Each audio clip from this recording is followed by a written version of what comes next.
Bonsoir, chers téléspectateurs de la télévision Al-Watalia. Merci de nous retrouver comme tous les quinzaines, chaque dimanche à partir de 18h, dans votre émission Une heure pour construire une démocratie. Heureux de vous retrouver avec nos invités. Mais sans tarder, nous allons retourner à la régie avec l'infatigable le berger Mouhaj Diallo pour la question du jour.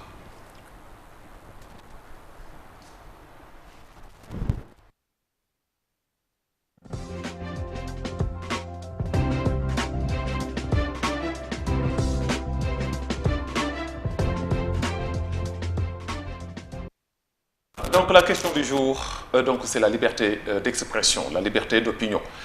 Nous l'avons fait il y a de cela 15 jours. Alors les téléspectateurs nous ont demandé de revenir sur ce thème très très important et qui fait l'actualité parce que le 3 décembre aussi, il faut rappeler que c'est la journée internationale de la liberté de presse. Alors la liberté d'expression est le droit reconnu à l'individu de faire connaître le produit de son activité intellectuelle à son entourage. Elle procède également de la faculté de communiquer entre humains. Et ça ne s'arrête pas là parce que quand on parle de liberté d'expression ou liberté d'opinion, on parle aussi de ses limites. Et dans ce débat, nous allons largement y revenir. Et c'est pour cela, dans ce plateau d'aujourd'hui, je vous ai donc fait venir deux grandes voix, comme je l'ai dit la fois passée. Le premier, c'est celui qui est à ma droite, Habib Saliou Sall, journaliste à la Radio Mauritanie. Et à ma gauche, Ibrahim Idriss Ouad, journaliste éditorialiste. Bonjour ou bonsoir, monsieur. Bonsoir, monsieur Babacar. Voilà, donc je commence par Habib Saliou Sall. Habib, aujourd'hui on parle de la liberté d'expression. Alors, si on parle de liberté d'expression, selon vous, c'est quoi la liberté d'expression? Permettez-moi tout d'abord, monsieur Nam, de vous remercier de nous avoir invités sur ce plateau d'une heure de temps pour parler de la liberté d'expression à travers ton émission Construire une démocratie. Comme j'ai l'habitude de le dire, votre émission, c'est-à-dire le thème de votre émission est tellement important que je peux même dire que c'est une préalable pour, c'est-à-dire la conception de votre émission pour construire une démocratie. Dans un pays qui se respecte, d'abord, pour construire une démocratie, d'abord, il faut fondamentalement passer par la liberté d'expression, liberté d'opinion. Donc, ce qui veut dire tout simplement que dans un pays qui veut se respecter, dans un pays où les autorités veulent aller de l'avant, je pense qu'il faut fondamentalement respecter les libertés d'opinion, les libertés d'expression. Pour le cas de la Mauritanie, on ne pourra pas définir, c'est-à-dire donner la définition atypique de la liberté d'expression. Par exemple, dans les autres pays, comme les pays développés, la France, les États-Unis, je pense qu'ils ont déjà tourné cette page de la liberté d'expression. Mais dans ce cas de figure, je pense qu'il y a beaucoup de choses à éclairer, beaucoup de choses à expliquer, parce que bien vrai que la Mauritanie a fait des avancées sur le domaine de la liberté d'expression, mais il y a toujours des choses. Ça reste beaucoup de choses à ça faire. Reste beaucoup de choses à faire. Et je pense que durant les 1 heure de temps, nous aurons le temps de rentrer dans les vifs de ce débat pour donner notre point de vue par rapport à la situation actuelle. Voilà, donc nous allons poser la même question à notre journaliste éditorialiste Ibrahim Idriss Ouad. Ibrahim, aujourd'hui, si on revient un tout petit peu sur la définition de cette liberté d'expression, vous me dites quoi? Merci, M. Babacar. Je m'en réjouis et tout de suite, je salue tous les citoyens mauritaniens et les citoyens du monde entier, en tout cas partout où cette liberté d'expression est purement exprimée. Cela peut donner beaucoup de chance, par exemple, à la vitalité, mais comme on peut le définir en ma courte pensée, je dirais bien que cette liberté d'expression est le droit reconnu d'ailleurs à l'individu pour faire connaître le produit de son activité intellectuelle à son entourage. Parce que on peut dire aussi également que cette liberté d'expression est une liberté qui est innée avec la vie humaine. Parce que quand on acquit dans un lieu, dans une région, dans un pays, il faudrait que, et comment la personne est dotée des capacités, des capacités humaines, physiques et humaines. Donc il est important que dans cet humanitisme-là, que cette personne puisse avoir la voix et avoir le droit de s'exprimer envers son prochain. C'est un peu de cela, en grosso modo, qui exprime que cette importance de cette liberté de presse est innée chez la personne. Bon, pendant l'avancée du monde et que les organisations se formalisent et que des restrictions puissent être apportées dans le monde, il a fallu les ratifier. Juste sur les annales des droits de l'homme ou également des libertés, des fondements de la liberté de la personne et des individus. Donc, cela est resté possible à travers l'évolution du monde, jusqu'à ce que des ratifications ont été faites. Mais cette liberté d'expression-là est innée, est née avec nous. Et on est obligé de les promouvoir, de les concevoir en tant que tels, et pour que toute lumière soit faite, et que chacun puisse comprendre qu'il a le droit de s'exprimer librement. Mais alors, vous parlez de cette ratification, on le dit souvent en Mauritanie, la Mauritanie ratifie, mais n'applique pas. Est-ce qu'aujourd'hui, sur cette liberté d'expression, vous jugez que la Mauritanie a ratifié, en même temps appliqué? Bon, je peux dire, quelqu'un comme moi, par exemple, qui avait suivi les temps derniers, et juste Dieu m'a laissé vivre jusqu'à ces périodes, en tout cas ces instants. Ma lecture individuelle revient à faire remarquer une avancée de cette liberté d'expression en Mauritanie.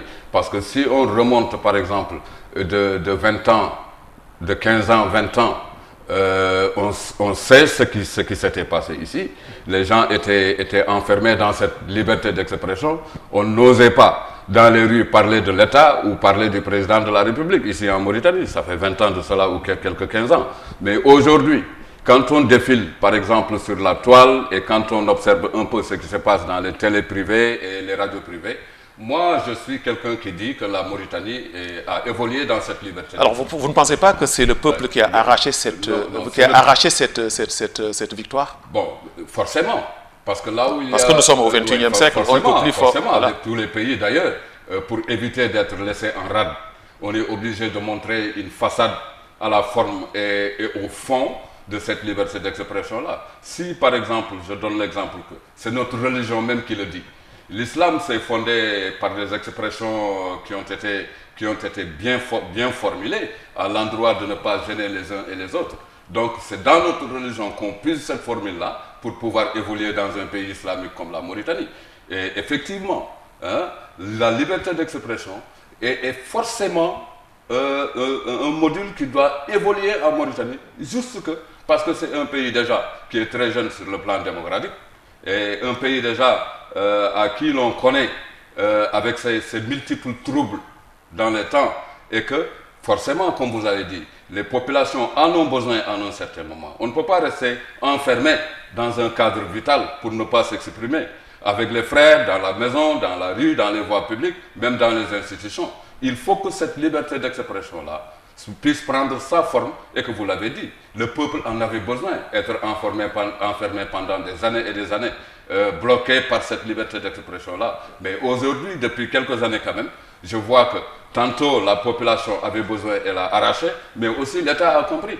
L'État a compris et forcément il doit comprendre que cette liberté d'expression-là est une vraie voie démocratique qui pousse le pays à une évolution remarquable. Très bien, M. Wade. Est-ce que, Habib Salihou Sall, vous partagez la même idée que votre confrère Ibrahim Idriss Wade, qui dit aujourd'hui que l'État a compris vraiment, que le peuple a arraché, mais aussi l'État a compris? Voilà, pour dire que, comme le dit le penseur, les libertés ne s'octroient pas, mais elles s'arrachent. Donc voilà, je pense que les Mauritaniens ont compris qu'il fallait se mettre sur le terrain, essayer de se battre pour en tout cas arracher cette liberté-là. Donc comme il vient de le dire tout à l'heure, il y a de cela 15 ans, je pense qu'on n'oserait pas organiser des débats comme ça dans ce pays. Dans un plateau de télévision. Alors qu'il n'y avait qu'une seule télévision d'ailleurs. Il y avait une seule télévision et que même les jeunes rappeurs, quand ils faisaient leur spectacle de rap, si toutefois que vous touchez au minimum à l'État, la police intervient pour vous réprimer, pour vous amener, pour vous torturer. Donc il y a eu des avancées. Bien vrai, comme je viens de le dire tantôt dans mon introduction, pour dire qu'il y a beaucoup de choses encore à faire. Alors pour vous, ces avancées, on le remercie à l'État, à son chef, le président Aziz? Bon, moi j'ai l'habitude de dire souvent que le président, il administre en fonction de la mentalité de ses populations. D'ailleurs, c'est le cas dans tous les pays du monde. Si les gens sont passifs, si les gens ne veulent pas en tout cas prendre leur destin entre leurs mains, si les gens sont là pour dire que non, on veut que la paix, on ne veut pas en tout cas exprimer notre opinion, l'État va en tout cas continuer à diriger les gens de cette sorte-là. Mais si toutefois que les gens sont conscients, comme ce que viennent de faire les jeunes ou les autres, hier il y avait la marche des Haratim, ainsi de suite, quand il y a un problème, moi je pense que les gens doivent s'organiser. C'est autorisé par la Constitution. Nous, il faut qu'on lise nos constitutions. Dans les articles de nos constitutions, la liberté de s'exprimer, c'est fait partie des droits fondamentaux. Donc l'individu a le droit de réunion, le droit de manifester, le droit de s'exprimer, le droit de dire son opinion. Sinon, ça peut être une bombe à retardement. Dans tous les pays où on prive les gens de cette liberté, c'est une bombe à retardement qui peut exploser d'un jour à un autre. Et ça peut en tout cas faire dévaser le vase. Donc dans ce cas de figure où nous sommes, comme je viens de dire, bien vrai, parfois nous constatons qu'en tout cas, même si le président de la République il dit qu'il n'y a aucun détenu d'opinion et trucs, et parfois tu sens que les gens sont menacés, parfois tu sens que les gens sont emmerdés à travers... Sont réprimés. Et ça, c'est des choses qu'on doit en tout cas alerter l'autorité pour qu'ils sachent que, même si parfois on leur donne un compte rendu comme quoi qu'il n'y a aucun droit qui est bafoué, quelque part il y a des gens qui sont réprimés, il y a des gens qui n'osent pas dire clairement ce qu'ils pensent. Et ça, je pense qu'au XXIe siècle, vaut mieux de laisser les fils de ces pays dire ce qu'ils pensent dans leur pays que de les réprimer, qu'ils sortent dire plus grave à l'extérieur. Parce que là-bas, ils seront plus libres. Ils seront plus libres. Alors, mais justement, est-ce que au XXIe siècle, comme vous venez de le dire, alors il est le devoir aujourd'hui de l'État mauritanien donc de refuser à ses fils, à ses enfants de s'exprimer? Vous savez, Babacar, quand je parle de l'État et des citoyens qui ont l'intention de manifester, et librement aussi, ça c'est prévu par la Constitution. Mais pourtant, ils l'ont refusé pour les jeunes mauritaniens. Mais là, justement, le problème, moi, j'étais hors du pays. Et quand j'ai entendu le cas, la première question que je me suis posée, c'est est-ce que, par exemple, ce mouvement a eu à franchir les étapes, les procédures qui leur permettaient de marcher? Mais ils ont dit qu'ils ont fait l'essentiel. Ils ont dit qu'ils ont fait l'essentiel. Faire l'essentiel et être autorisé à marcher, ça c'est un autre cas. En tout cas que moi je n'arbitrerai pas. Ils n'ont pas été autorisés, mais ils n'ont pas été autorisés, mais ils ont peut-être que subi les procédures qu'il fallait. Et puis faire l'article. Et avoir confiance. Et pour eux, l'article 10 le permet donc de faire cette marche. Donc c'est ça. Mais toujours est-il que moi, si j'étais à la place de l'État, vous savez, Babacar, comme vous venez de le dire, il y a une avancée terrible, en tout cas, même si ce n'est pas en Mauritanie, quelque part ailleurs. Et que la meilleure façon d'évoluer, c'est de s'ouvrir aux autres, d'aller voir les autres comment ils font, les autres qui appliquent. Les individus ne sont pas dispersés sur le plan humain.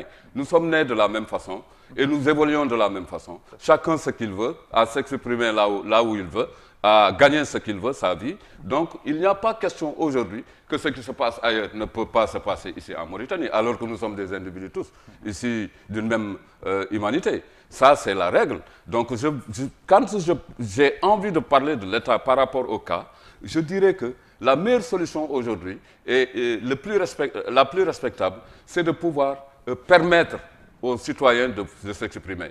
C'est un avantage pour l'État, parce qu'il faut qu'il y ait cette expression-là qui émane des jeunes, qui émane des femmes et qui puisse contribuer à ce système de développement qui concerne la démocratie et qui concerne d'autres aspects politiques si on le veut. Alors, il faut que les citoyens puissent avoir le droit de s'exprimer. Et avoir le droit de s'exprimer doit être accompagné avec la lecture de fond de ce qu'ils font, de ce qui demandent la marche. Il faut avoir des lectures de fond ou même tenir en considération d'autres aspects qui risquent d'apporter un blocus à cette démocratie. Alors, est-ce que l'information des fois n'est pas politisée? Oui, parce que des fois, on ne donne pas la vraie information. Babacar, moi je dis tout de suite que comme le cas qui s'est passé avec les jeunes qui sont sortis pour la marche, l'État, par exemple, dans sa position, tient compte de la période, parce que la majeure partie des refus, c'est des refus politiques. C'est pouvoir préserver une démarche politique qui tient compte de la période. Si le président de la République, par exemple, sort d'une conférence de presse et qui déclare un référendum ouvertement et qui applique son droit à dire que je refuse et je ne reculerai pas, je ne suis pas quelqu'un qui perd. Aujourd'hui, après cette sortie-là, si toutefois d'autres citoyens sortent, par exemple, pour réclamer des choses, cela Pourtant, ils l'ont accepté, hier avec les Haratines. Je te dis que pour des raisons comme ça, l'État tient compte de la période. Il y a aussi la période qu'il faut tenir. Quand il y a des périodes sensibles qui tiennent à des avancées politiques, je pense, à mon avis, que l'État, par exemple, aurait vu d'un autre côté, du côté négatif, et pourquoi alors des citoyens s'interjettent dans cette période pour réclamer quoi que ce soit. C'est des combats et des restrictions politiques qui ne tiennent pas compte finalement, parce qu'il n'y a pas que la politique.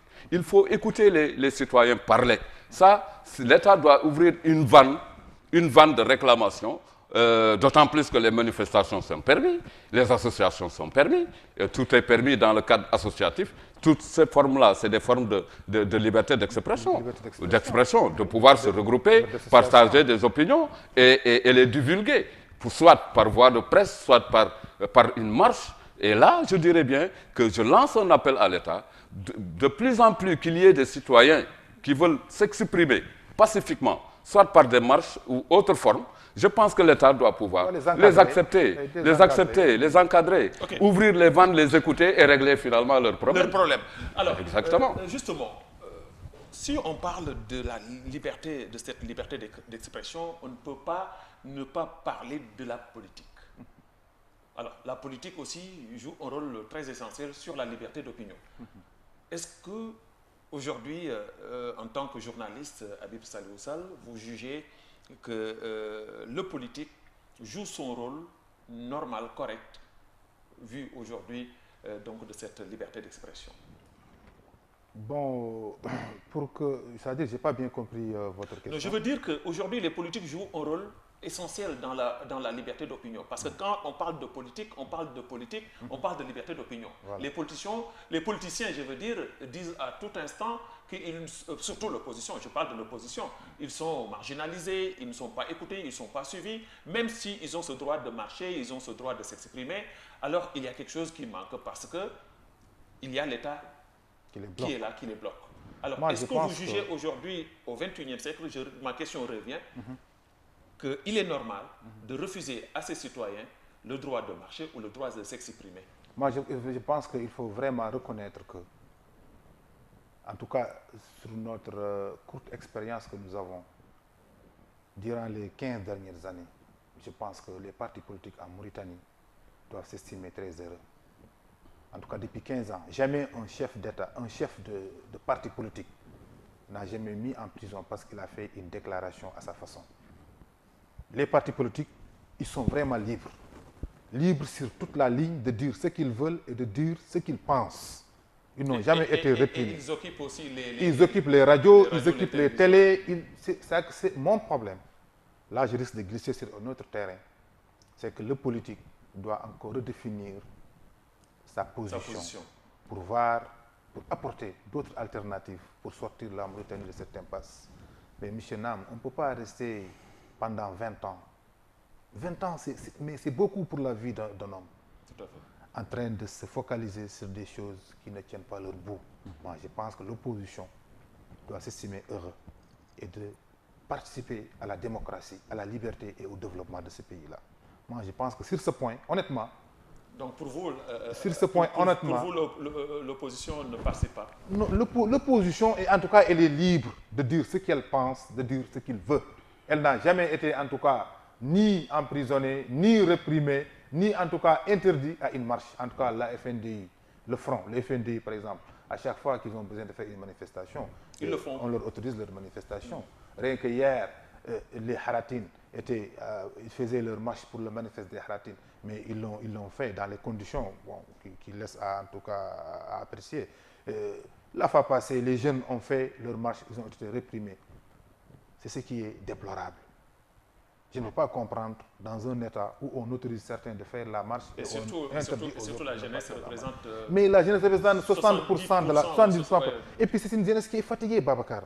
Si les jeunes ont pris leur responsabilité, ils veulent prendre leur destin entre leurs mains pour en tout cas exposer leurs problèmes. Moi je pense que le président de la République, les autorités gagneraient mieux, comme vient de dire M. Wade, d'ouvrir cette vanne-là de revendication, de les écouter. D'accord, mais pour revendiquer aussi ces droits, est-ce qu'il ne faut pas aller jusqu'au bout? Ça veut dire qu'aller jusqu'au bout, ça veut dire aller, comme l'a dit le président de la République à Nema, il avait bien dit que la classe politique doit être changée. Il faut aller s'impliquer dans la politique, il faut aller s'impliquer mais ce que disait l'éducateur doit préparer les jeunes générations à la vie de leur société.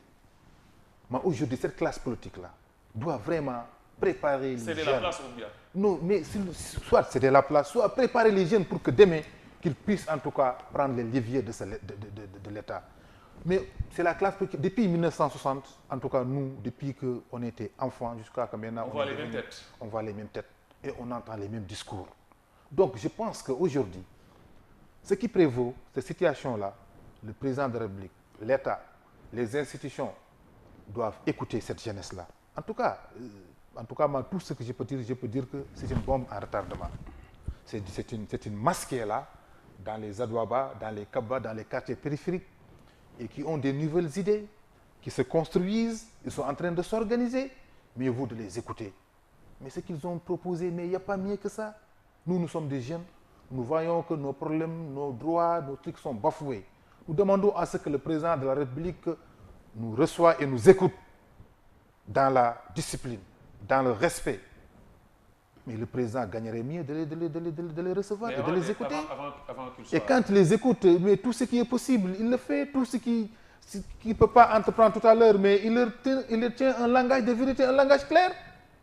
Mais je pense qu'on ne peut plus, en tout cas, priver les gens de s'exprimer. On peut non plus également, en tout cas, tromper les gens. Parce que maintenant, les gens deviennent de plus en plus intelligents. Ils deviennent de plus en plus, en tout cas, c'est-à-dire éveillés sur certaines situations. Donc, en tout cas, moi, tout ce que j'ai à dire, en tout cas, pour ce cas de figure-là, c'est-à-dire, on ne peut plus priver quelqu'un de s'exprimer, de dire son opinion, de dire ce qu'il pense. Alors, vous êtes satisfait aujourd'hui sur cette lignée, quand on parle de la Mauritanie dans les pays arabes? La Mauritanie occupe certainement la première place depuis quelques années. Aujourd'hui, dans les pays africains, la Mauritanie se positionne, elle est bien positionnée. Vous êtes satisfait en tant que journaliste de votre pays, de sa liberté d'expression, de sa liberté d'opinion, de sa liberté de presse? Oui, vous savez, on a parlé tout à l'heure d'une démarche comparatoire qui explique un peu les anciens temps et l'âge qu'avait cette liberté d'expression en Mauritanie. On l'a tous vécu. Bien voir qu'il y a eu des montées considérables. Ça, nous, on était ici comme des communicateurs hier, on l'est aujourd'hui, par la grâce de Dieu. On est les premiers hommes, par exemple, qui peuvent mesurer cela en termes d'avancement. Mais, comme vous le dites, dans les concours internationaux, par exemple, qui définissent les positions de certains pays ou d'autres pays, ça, c'est un niveau officiel que moi, je ne crois pas, je vous le dis franchement. Parce que, aller à la base actuellement, il faut... Pour avoir ces indices-là, il faut aller à la base. Le premier cible qui puisse permettre à évaluer un pays, c'est de se rendre au plus profond de sa surface géographique. Il faut aller rencontrer les pauvres qui vivent, par exemple, qui ne peuvent pas s'exprimer. Et la pauvreté est le premier cas qui doit affirmer cette liberté d'expression. Pendant qu'on est pauvre et qu'on est calfeutré à pouvoir s'exprimer, ça je pense que c'est le carnage. On n'est plus dans une formule humaniste qu'on peut prouver. Alors que quand par exemple une opinion internationale ne peut pas aujourd'hui se rendre à Tekan par exemple ou à Rosso ou à Jidr Morgan pour pouvoir comprendre ce que vivent les gens là-bas, je dirais vraiment que ça reste beaucoup de choses à faire sur le plan mesure du niveau de la démocratie ou bien aussi bien de la liberté, de cette liberté d'expression-là. D'autant plus, je lance un appel à dire que toute forme, par exemple, ou de fonds, de mesures ou à pouvoir classer un pays sur le plan international, je pense que la corde reste à être atteinte, à être tendue sur ce plan-là, parce que je dirais toujours que les cibles qui se trouvent être les populations les plus reculées ne sont pas prises en compte, Donc, ou même ne sont pas prises en compte à 100%. Donc Ouais. pour vous doutez vraiment Oui, de ce oui, placement. moi personnellement j'en doute parce que je vous l'ai dit tout à l'heure, hein, c'est des entretiens ou internationaux qui peuvent se passer sans l'avis du citoyen lambda qui est là, alors que nous savons que par exemple, pour avoir des preuves ou des indices à pouvoir mesurer un niveau qui concerne la démocratie ou la liberté d'expression, je vous le dis, Babacar, il faut aller dans les zones reculées et comprendre ce que vivent les individus. Moi, je suis le premier concerné. Habib, un autre et les autres, j'en suis sûr. Si on calcule aujourd'hui le nombre de Mauritaniens qui ne sont pas à un niveau d'information très remarquable, je pense qu'on atteindra les 60% ou quelque chose, à dire même que c'est une population analphabète en grosso modo. Donc ça veut dire, parce que ce qu'il vient de dire, le ministre porte-parole du gouvernement l'a dit lors des résultats du Conseil des ministres, il a dit que la Mauritanie s'est bien placée dans les pays arabes. Et alors aujourd'hui, il a fait une avancée considérable aujourd'hui sur la liberté d'opinion, la liberté d'expression, la liberté de presse. Comment vous le jugez? Comment vous jugez ces paroles du porte-parole du gouvernement? Babacar, tu sais, nos institutions, comme vient de le dire tout à l'heure M. Wad, ils font parfois de l'amalgame. De l'amalgame. Parce qu'on ne peut pas se rester entre les quatre murs et vouloir analyser une situation qui se trouve au fond de la Mauritanie, à Mbekit Lahouach ou bien à Bassoukonou, et donner son point de vue et donner une note. Mais pour donner une note, il faut se rendre sur le terrain. Et pourtant, ils le font. Non, généralement, ils viennent en action, on les case entre les hôtels et entre les trucs, on les donne des informations. C'est le rapport de Doing Business, c'est le rapport de la Banque mondiale. Si la Mauritanie est un bon élève par rapport aux relations avec cette institution, elle est bien notée. C'est valable pour tous les pays d'Afrique. Et si, bon, c'est un pays qui se réclame de droit, un pays qui se respecte, qui veut être respecté, généralement, ils sont très mal notés. Et pour faire un tapage médiatique, pour dire, oui, ce pays-là a fait des reculs par rapport. Donc, il ne faut pas qu'on se trompe. Nous, on n'a pas besoin.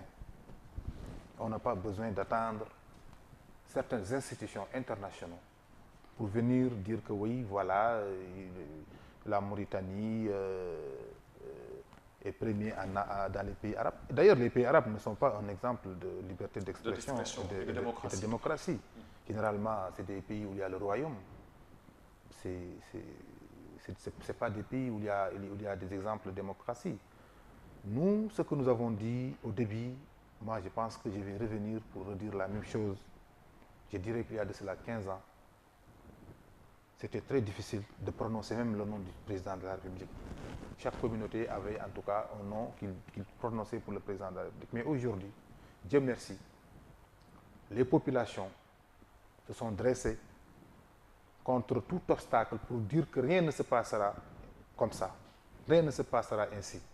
Nous avons décidé de dessiner ou bien de construire ce pays-là avec les autorités. Alors, est-ce qu'on peut d'ailleurs barrer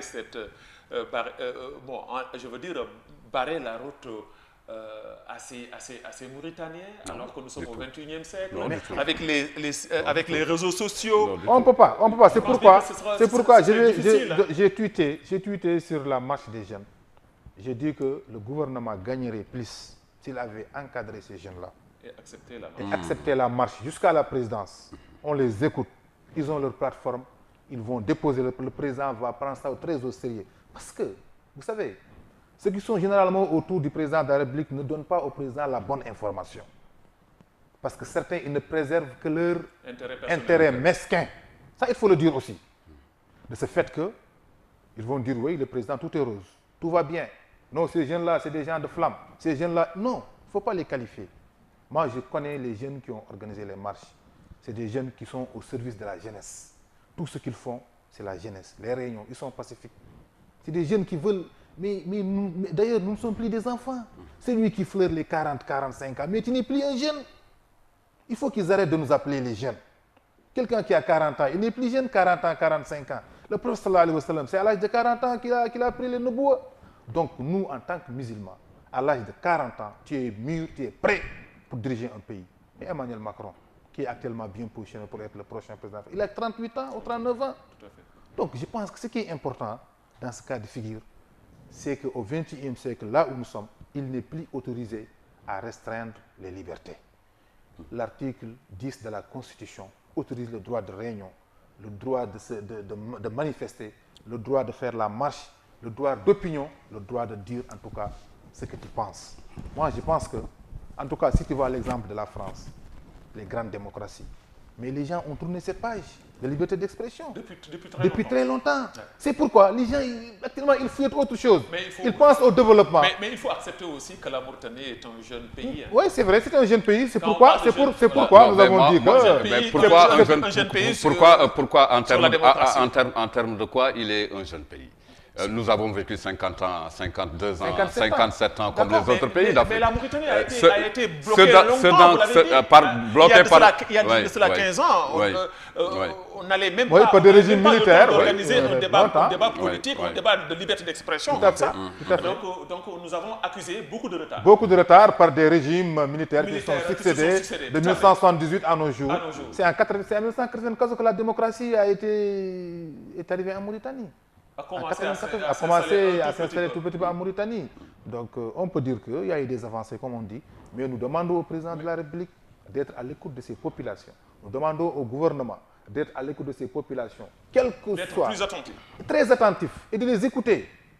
Même quand il y a un fou qui parle, il faut pas dire que là c'est un fou. Parce qu'il fait partie, il fait partie de nous. De nous. Très bien. Alors, nous allons y revenir plus largement. Alors, le temps file. 1 heure pour construire une démocratie. Aujourd'hui, comme j'ai l'habitude de vous le dire, 1 heure pour construire une démocratie.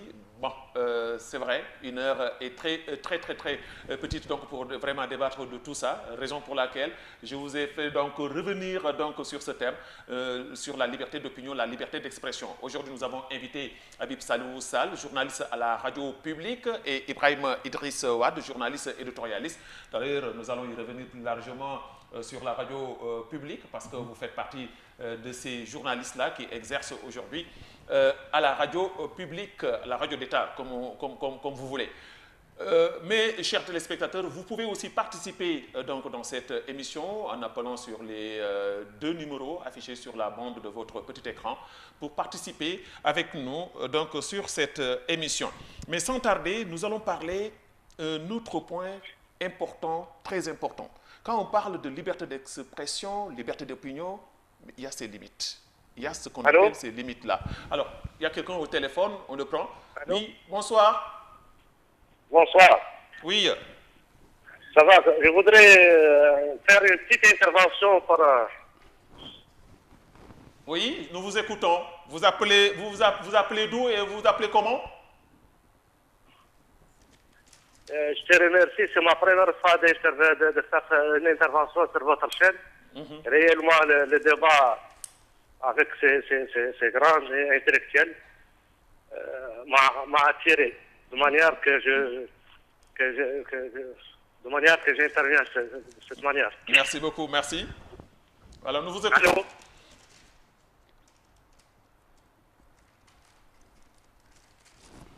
Allô? Allô? Ah, c'est dommage, hein, c'est dommage. J'espère qu'il va revenir très rapidement. Alors, si nous avons quelqu'un en ligne, je rappelle que nous parlons de liberté d'expression, liberté d'opinion, comme vous l'avez entendu avec mes 2 invités. Allô, bonsoir. Allô, bonsoir. Bonsoir. Oui, bonsoir monsieur. Bonsoir. Oui, nous vous écoutons. Vous allez bien? Très bien, merci. Et vous? J'appelle de Rosso, Mauritanie. Oui.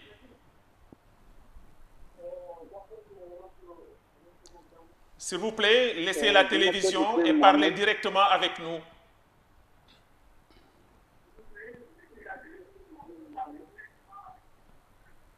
Je suis très content de participer sur ce débat.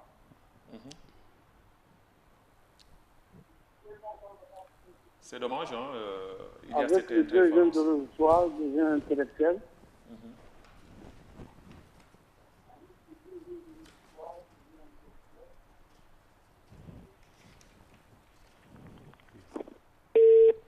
Voilà, donc je demande aussi à nos chers téléspectateurs de s'exprimer sans attendre donc le retour de la télévision parce que ça crée une interférence qui nous empêche aujourd'hui de les entendre correctement et facilement. Alors je disais donc, M. Wade, aujourd'hui quand on parle de liberté d'expression ou liberté d'opinion, on parle forcément, il y a ses limites. Oui. Quelles sont ces limites? Il y a les limites. Monsieur Babacar, je dirais... Donc s'il vous plaît, Diallo, vous attendez un peu, vous laissez un peu le téléphone, on va débattre un peu. Allez-y. Je dirais, comme j'ai l'habitude de le dire, ce n'est pas parce qu'on a le droit de s'exprimer librement qu'il y a l'absence du droit aussi. Il y a la loi qui est autour de tout cela. Il y a des restrictions dans toute chose. Bonne ou mauvaise, il est en tout cas interdit de s'abuser de cela. Ça, c'est clair. Parce que moi, si on dit par exemple que la liberté d'expression est une liberté fondamentale qui est innée chez la personne, il y a bien sûr des restrictions qui tiennent compte de beaucoup de choses, comme l'atteinte à la réputation des individus, de quelqu'un, les insultes, les propos injurieux, la diffamation et les violations des droits et au respect de la vie privée des gens. Et il y a aussi l'atteinte à l'ordre public, comme l'a si bien déclaré les contrées généralement qui sont issues des manifestations et tout. Donc cela fait partie de nos coutumes. La personne naquit dans un endroit a le droit d'évoluer, de s'exprimer, mais aussi, même dans la consommation qui lui rend la force, il n'a pas le droit d'en abuser. D'autant plus que là, on est en face, par exemple, de s'articuler sur des formes à pouvoir attaquer, à pouvoir diffamer, à pouvoir également critiquer sur la pure forme. Donc cela, il est à éviter des excès. Parce que quand on est dans un excès, on perd ses droits. Ça, c'est forcément. Toujours est-il que nous remercions les États, les plus grands États, par exemple, non seulement qui ouvrent une vanne de liberté aux populations, mais aussi qui apportent des garde-fous, qui se trouvent être des restrictions apportées par la loi ou des règlements qu'on trouve dans des institutions publiques et quelque chose comme ça. Et c'est cela qui doit être la vraie vision. On peut ouvrir les vannes pour permettre aux populations de s'exprimer librement, mais aussi il faut les faire accompagner à des restrictions, à dire qu'il y a une limite en tout cas voilà, qui sont assujettis à ces droits qui sont d'expression. Justement, vous journalistes, on vous taxe souvent de corrompus. Alors, raison qui vous pousse d'ailleurs, des fois, d'écrire ou de diffamer sur une personne. Alors, est-ce que vous jugez aujourd'hui, au XXIe siècle, normal, un journaliste averti, diffamé, écrit du n'importe quoi sur une personne? Bon, sur ce point-là, moi, je pense que j'ai eu des cas beaucoup plus sérieux que ça, non seulement dans le pays et hors du pays. Nous sommes liés à ça. Ce métier est ouvert à ces multiples formes d'attaque ou de revendication. Mais moi, nous, par exemple, dans notre génération, on a pu définir les angles. On a pu définir les angles qui consistent à quoi? Par exemple, si M.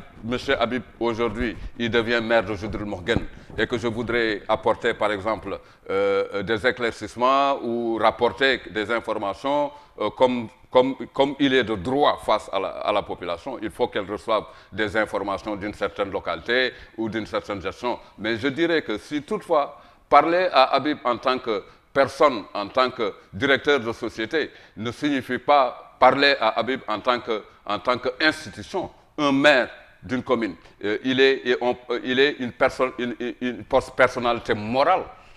Quand on parle de son institution, on évite de citer le nom. On peut dire la mairie de Rosso, la mairie de Judril Morgan, et ne pas pointer du doigt la personne, le nom de la personne du maire. Ça, c'est des choses, c'est des restrictions que tous les journalistes doivent concevoir. Et dire, ce n'est pas seulement les États, les gouvernements qu'on attaque à cela. il faut ramener les professionnels, nous journalistes. Il faut avoir cette prise de conscience-là. Dans cette liberté d'expression, il faut la faire accompagner par l'éthique et la déontologie, qui sont régies par des règlements. Et juste que l'alerte commence par nous d'abord. Nous qui écrivons, il faut savoir ce qu'on écrit, il faut orienter ce qu'on écrit, il faut avoir une cible et lui donner, par exemple, un lendemain où les citoyens auront le droit d'arbitrer, de voir et de s'en profiter. Voilà, merci monsieur Wade. Alors, monsieur Habib Saliou Sall, c'est la même question. Alors, vous jugez normal aujourd'hui attaquer une personne sans merci, pour un rien du tout, sans vérification, sans information juste. On vous taxe aujourd'hui de corrompu. Vous le jugez normal? Vous savez, M. Nam, je dirais tout simplement que nous avons laissé tout ce qui est de précieux pour aller copier de l'étranger ce qu'ils ont copié de nous. Nous nous estimons heureux, nous remercions Allah que nous sommes des musulmans. Dans notre sainte religion, tout ce que les gens sont en train de raconter dans la constitution qu'ils ont tirée de la 5e République, s'ils étaient restés dans notre sainte religion, on n'aura pas besoin de ça. C'est Dieu qui a dit « Walaqad karamna bani Adam ». C'est Dieu d'abord qui a honoré la personne. Donc moi, je ne vois pas, en tout cas, d'un seul iota à ce qu'un journaliste puisse se permettre de prendre sa plume et d'attaquer M. Babacar Nam parce qu'il ne le plaît pas et dire des bêtises sur lui. Comme vient de dire M. Wade. Tu peux être une personnalité dans une institution. Et quand il y a, par exemple, des erreurs de gestion et que tu vois qu'il y a des choses qui ne marchent pas dans cette institution, mais je peux écrire mon article pour alerter l'autorité. Je peux écrire mon article pour arrêter même le concerné, pour qu'il sache qu'il est en train de faire des choses, ou bien dans son service, il y a des choses qui se passent qui peuvent porter préjudice à sa boîte ou bien à l'État. Donc, le journaliste doit respecter les règles de l'éthique et de la déontologie journalistique. Vous êtes à la radio Mauritanie. Aujourd'hui, vous êtes limité? À Radio Mauritanie, c'est une question très pertinente. En tout cas, moi, en tant que journaliste Wolof, pour dire la vérité, je suis un musulman, je ne mentirai jamais. Jamais le directeur de la radio, ni le directeur de l'information n'est venu me dire « Attention Habib, devant ton journal, dis ceci ou dis cela ». On me donne une dépêche tirée de l'AMI. C'est un service de service, c'est un établissement de service public. Mais quand on parle de public, dans cette dépêche, le public c'est pour les Mauritaniens. Oui, dans cette dépêche. Et aujourd'hui, cette radio publique, l'opposition n'a pas accès. Je vais venir. Ça, c'est autre chose. Dans cette dépêche, on nous donne par exemple nos dépêches et on fait ce qu'on appelle la traduction en langue nationale. En tout cas, jamais nos chefs hiérarchiques ne se sont mêlés dans ce que nous sommes en train de faire, pour dire la vérité. Autre chose, je vais revenir encore comme sur la marche. L'État gagnerait s'il avait ouvert une tribune pour l'opposition, pour la société civile, pour les mendiants, pour les handicapés, pour les chômeurs, de venir s'exprimer et dire ce qu'ils pensent. Mais ça va aider à l'État à avoir la vraie information pour pouvoir exactement orienter ses projets, orienter c'est-à-dire sa vision sur quelque chose qui peut aboutir en tout cas à un développement visible. Parce qu'aussi en développement, c'est les indices. Les indices doivent être visibles. Mais si par exemple l'opposition n'est pas autorisée à dire ce qu'il pense dans les radios publiques et que la société civile n'est pas autorisée à dire ce qu'elle pense dans les radios publiques, ça c'est un problème. Ça, il y a un problème. Il faut le dire. Et qu'est-ce qu'il faut faire maintenant pour résoudre ce problème? Non, mais il n'y a que le chef aujourd'hui. Le président, j'ai dit que moi, je rends toujours le tablier au président de la République. C'est à lui de prendre des mesures. Parce que le président de la République n'a jamais dit à un journaliste ou à un directeur de radio ou de télévision nationale, il faut s'arrêter ceci, il faut s'arrêter là, il faut faire ci, Écoutez, le président de la République... Le journaliste est libre. Mais aujourd'hui, la politique de l'État, il a sa politique, il a sa vision. Il nomme un premier ministre. Et ce premier ministre-là, c'est lui, c'est-à-dire qui encadre, c'est lui le capitaine. C'est lui le capitaine des ministres. Mais il oriente la politique de l'État dans le développement, dans la communication. Jusqu'à aller dire aux journalistes... Non, pas dire aux journalistes. Moi, je veux dire, c'est sur la planification et sur l'organisation des institutions publiques, des médias publics, de leur instruire à ce que dans ces radios et dans ces télévisions, qu'on ouvre ces vannes que vient de dire M. Wade. Pour que les gens viennent dire ce qu'ils pensent. Quand vous dites, mais c'est pas mauvais. Mais quand vous dites public, vous dites la Mauritanie. Mais voilà. Ça m'appartient, ça vous appartient, ça appartient à... C'est l'argent du contribuable. Voilà, c'est ça. C'est le contribuable mauritanien qui paye la radio Mauritanie, qui paye la télévision. C'est pourquoi je dis que l'opposition en fait partie. La société civile, les personnalités indépendantes, on doit en tout cas leur faciliter des temps d'antenne pour s'exprimer, pour dire ce qu'ils pensent, tout en respectant bien entendu qu'il y ait ces limites-là. Pas d'insultes, pas d'injures, hein? Pas attaquer ton intimité, mais de faire, c'est-à-dire des propositions objectives, des propositions qui aideront à l'État à aller de l'avant. Monsieur Serge, c'est ce qui se passe ici à Ouattara, on n'a jamais insulté. Non, vous êtes beaucoup plus libre à Ouattara que dans les chaînes privées. Mais ça ne devait pas être comme ça, pour moi. Parce que la radio publique aussi, c'est pour l'État. Là, justement, j'apporte ma petite contribution. Je reviens un peu sur le cas des restrictions à apporter dans cette liberté d'expression-là. Babacar, il faut tout de suite comprendre que charité bien ordonnée commence par soi-même, ça, qu'on le veuille ou pas, et que nous, journalistes et nous, professionnels, la leçon à apprendre commence par nous, d'ailleurs, affrontant l'éthique et la déontologie, parce qu'il est interdit de diffamer, il est interdit d'atteindre, par exemple, la vie, l'honneur de la personne et tout cela. Ça, c'est des restrictions qui sont applicables à tous les niveaux. Ça, c'est en commençant. Vous parlez tout de suite de ces restrictions. Je vous rappelle que Jean-Marie Le Pen, en 1987, il a été condamné. Tout à fait. Il a été condamné par diffamation publique, atteinte à l'honorabilité publique. Et ça, personne n'est couvert à travers cela. Mais je reviens un peu sur les formes, et, par exemple, de diffusion qui concernent les radios privées et la radio publique. Vous savez, nous sommes malheureux, en tout cas dans l'Afrique de l'Ouest, comment les radios publiques sont gérées. Les radios publiques sont gérés en Afrique de l'Ouest, en tout cas pour la majeure partie des pays, comme une vanne à montrer les réalisations d'un gouvernement précis. Si vous allez aujourd'hui à la radio Mauritanie, les informations se traitent comment? Avec beaucoup plus de surveillance. On a vu le cas de Pape Khalil, qui a eu à déformer un peu le nom de l'épouse du président de la République. Et au lendemain, les heures qui suivent, il a été sommé de je ne sais pas quoi. Ça, c'est des choses, je ne sais pas, c'est des risques auxquels nos journalistes, par exemple, professionnels, qui travaillent dans les chaînes publiques, c'est des risques qui s'attaquent à ça. Ils ne sont pas libérés. Parce que à la lettre, ils sont obligés d'appliquer ce qui leur vient sur la tête. Et que généralement, est-ce qu'ils maîtrisent ces textes ou est-ce qu'ils maîtrisent selon vous, est-ce que c'est des instructions? Mais des instructions, je peux dire oui, des instructions. Parce que moi, qui ne suis pas, par exemple, aujourd'hui à la radio Mauritanie, j'ai tiré d'avance là.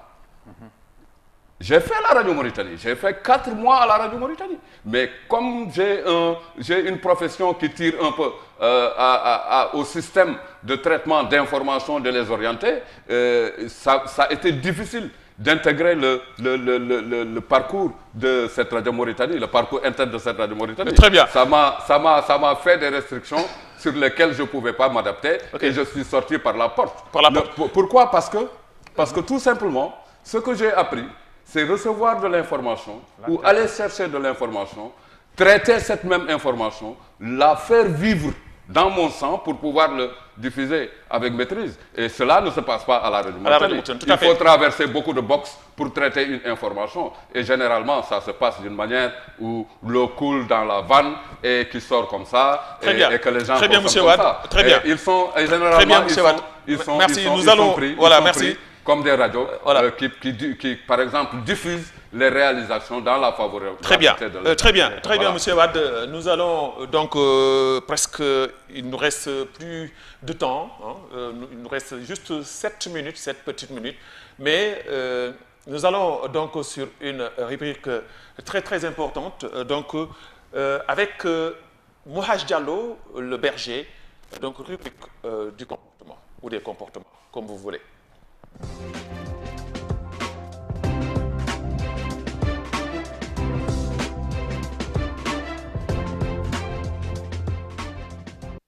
Alors, donc nous allons donc revenir sur ce plateau, mais sans tarder, nous allons demander à notre infatigable Mouhaj Diallo, le berger, comme je l'appelle, donc de nous envoyer donc les images du jour.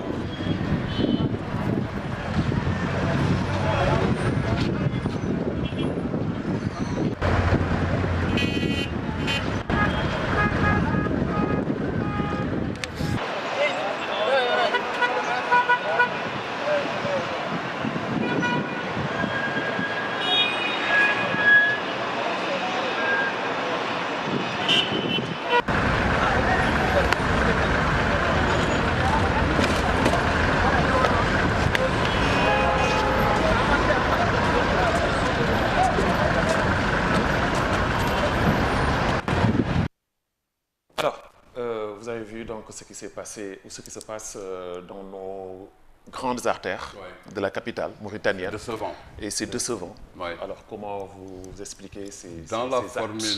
Dans la formule de politesse ou même de citoyenneté, ces images ne nous mènent à rien. C'est un pays qui malheureusement qui ne s'est pas attelé à temps sur le changement de comportement de ses citoyens.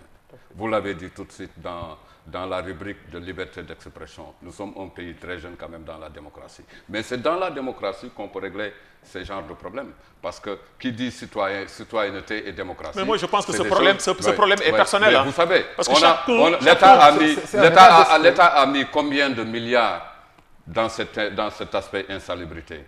L'environnement, pour assainir l'environnement. Mais il n'y a pas un suivi. Même si l'État a mis des milliards, il n'y a pas un suivi. Oui, mais parce qu'ils ont raté le cheminement. Babacar, si on continue à injecter des milliards dans l'insalubrité en Mauritanie, le problème ne va pas se régler. Il faut commencer. Vous savez, la communication a des règles. Qui accompagnent les réalisations d'un point déterminé à un autre point. C'est clair. Et c'est quoi ce cheminement de communication? Il faut d'abord, premièrement, aller dans les cibles, dans les quartiers les plus reculés.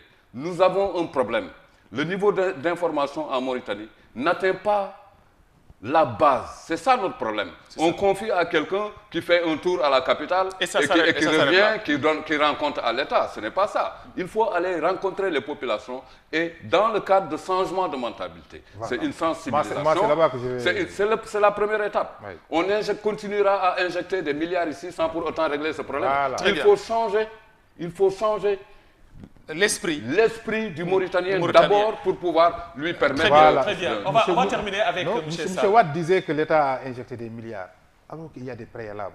Avant de mettre de l'argent, il faut d'abord analyser cette situation et voir et commencer par les fondamentaux.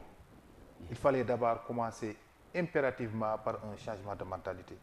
S'il n'y a pas de changement de mentalité, si on met des centaines de milliards, il n'y aura pas une visibilité. Mais qu'est-ce qu'il faut faire pour changer les mentalités? Qu'est-ce qu'il faut faire pour changer cette mentalité? Ça ne demande pas l'argent. Ça ne demande pas l'argent. C'est une technique de communication. Voilà ce que je voulais en venir. Il faut avoir les hommes. Voilà, il faut avoir les hommes.